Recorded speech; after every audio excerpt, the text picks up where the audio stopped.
In this screencast, we're going to talk about the basics of hearing. And for hearing, you really have there's kind of three factors related to hearing. There's the source of the sound, and then there's a medium which transmits the source, and then there's a receptor.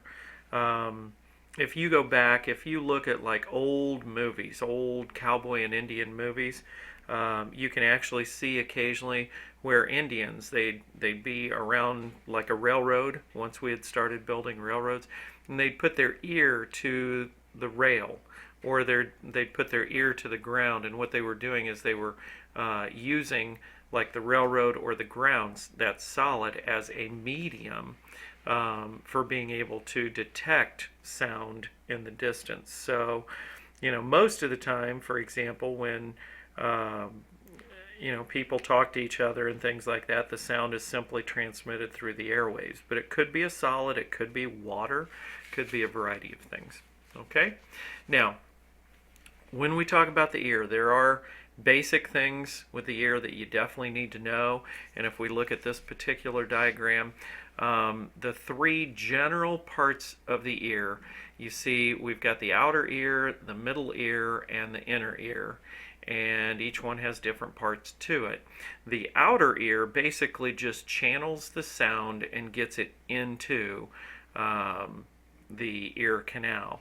And then the middle ear amplifies the sound, and the inner ear transduces the sound wave into a neural message so that then that message can be sent to the brain. So there's a whole process here, and I'm going to show you this real quick here, where on this slide everything's written that I'm going to show you, or that I'm going to talk about here.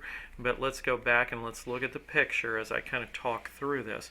Sound waves come in and they hit the eardrum, and then goes to the anvil and the hammer and the stirrup and the oval window, and all of that starts vibrating. And the whole basis of everything in terms of hearing is the vibrations that it creates in the ear. And then once that message gets sent, it finally gets sent to the cochlea, and the cochlea begins to vibrate. And the cochlea is lined with mucus called basilar membrane, the basilar membrane. And in the basilar membrane, there's hair cells.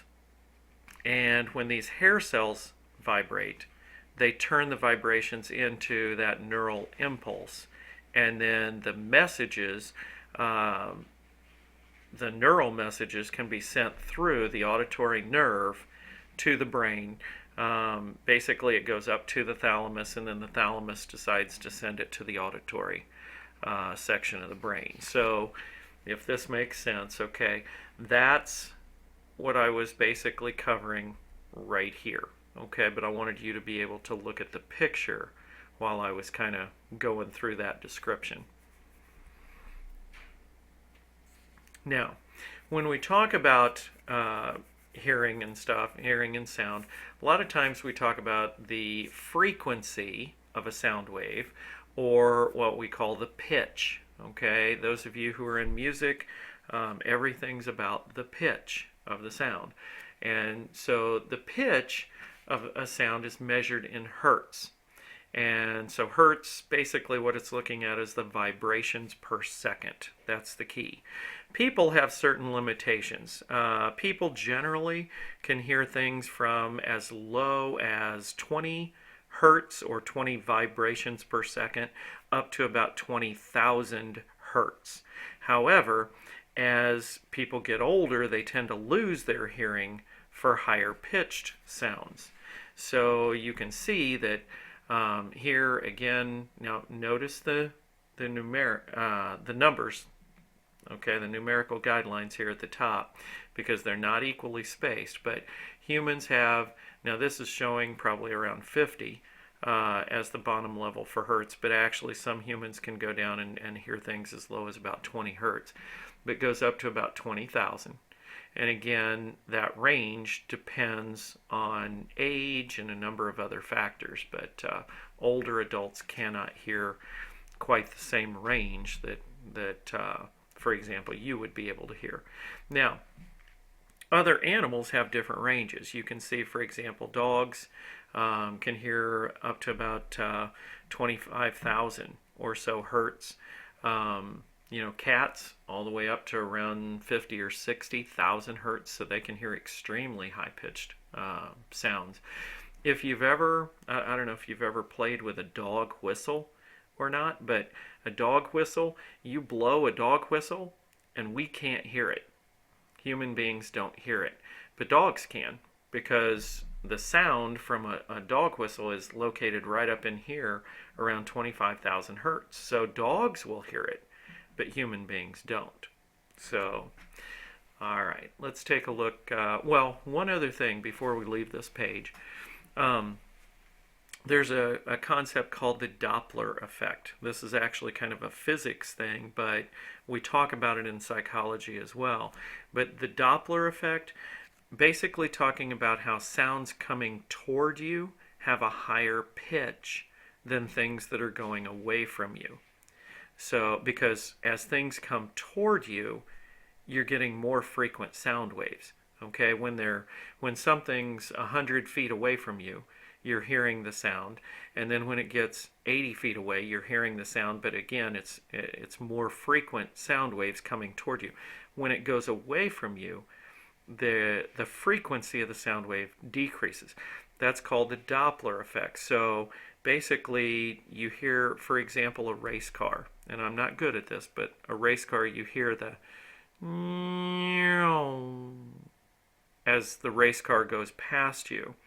And it's the higher pitch until it gets to you, and then it's the lower pitch as it goes away. Once again, that's called the Doppler effect.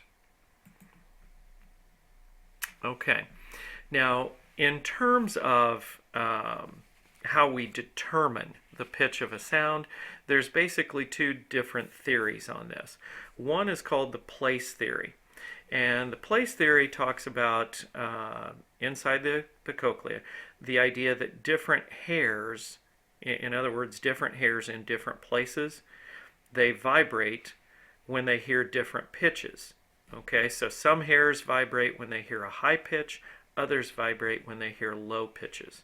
Okay, and the picture you see is kind of a magnified look inside the cochlea at some of the hair cells inside the ear. So anyway, the place theory basically saying that certain hairs vibrate according to certain pitches. The frequency theory says all the hairs vibrate, but they do it at different speeds, and that's what causes us to be able to decipher different pitches. Okay?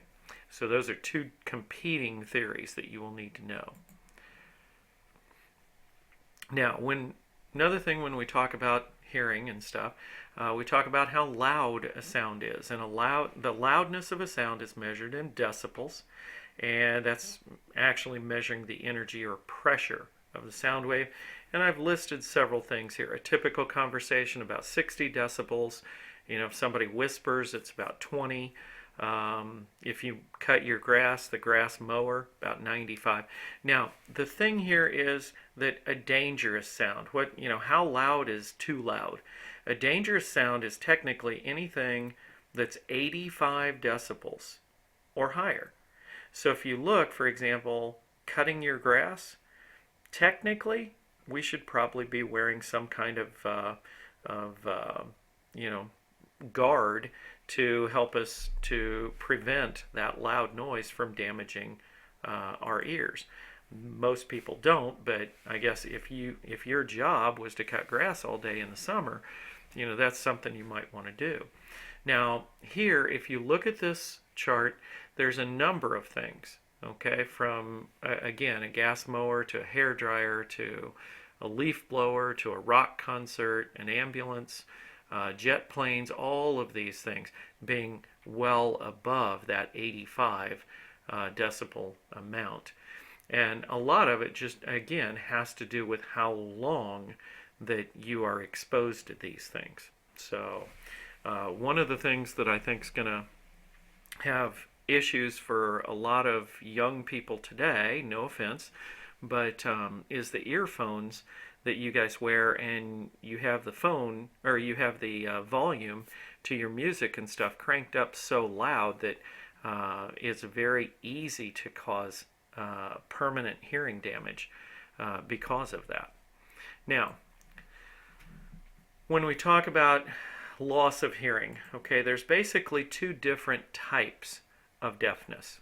Okay, there's conduction deafness, and this is basically when something goes wrong on the way in, okay, on the way to the cochlea. So if we go back and we look at that picture, we're talking about the outer ear or the middle ear.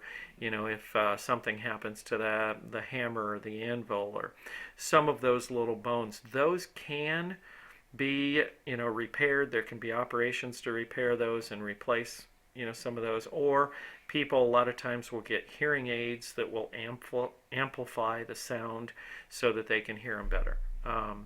Now, that is correctable. Sensory neural deafness, or in other words nerve deafness, this is not. Okay, there's no way to replace it. So basically, this is where we're talking about that it already gets to the cochlea. The hair cells in the cochlea can be damaged. And that's one of the things that loud noises can cause damage to the hair cells. And so you really have to protect yourself from the loud noises. Now, this says that a cochlea implant is possible, and there is a surgery to do it. It's extremely expensive, but even then, it's not going to give you back your entire hearing. So, you have to take care of your ears. You can't expose yourself to loud noises that frequently because you will lose your hearing.